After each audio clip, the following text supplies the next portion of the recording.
হাসপাতাল পরিদর্শনে আসবেন নবনির্বাচিত সংসদ সদস্য।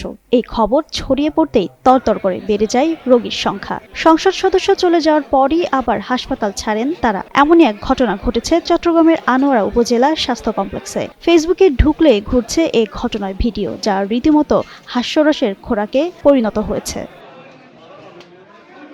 হাসপাতালে ভর্তি হওয়া ব্যক্তিরা জানিয়েছেন, ত্রয়োদশ জাতীয় সংসদ নির্বাচনের দিন তারা বিভিন্ন স্থানে মারামারি সংঘর্ষে আহত হয়েছেন। এরপর নগরের বিভিন্ন বেসরকারি হাসপাতালে তারা চিকিৎসা নেন। তবে হাসপাতাল ছাড়ার পর পুনরায় অসুস্থ বোধ করায় উপজেলা স্বাস্থ্য কমপ্লেক্সে এসেছেন। তাদের অনেকেরই হাত পা সহ শরীরের বিভিন্ন স্থানে ব্যান্ডেজ মোড়ানো ছিল।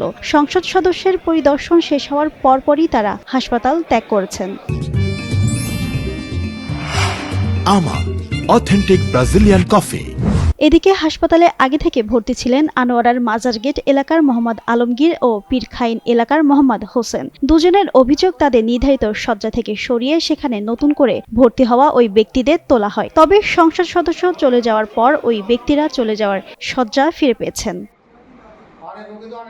সোমবার দুপুর 12:30টার দিকে উপজেলা স্বাস্থ্য কমপ্লেক্সে যান চট্টগ্রাম 13 আসনের সংসদ সদস্য ও বিএনপির কেন্দ্রীয় নির্বাহী কমিটির সদস্য সরওয়ার জামাল নিজাম। পরিদর্শন শেষে বেলা 1টার দিকে তিনি হাসপাতাল ছেড়ে যান।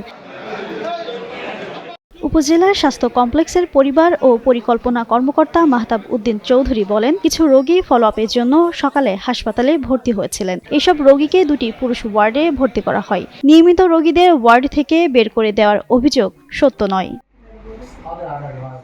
জিন্নাত আরা ঋতু, যুগান্ত নিউজ।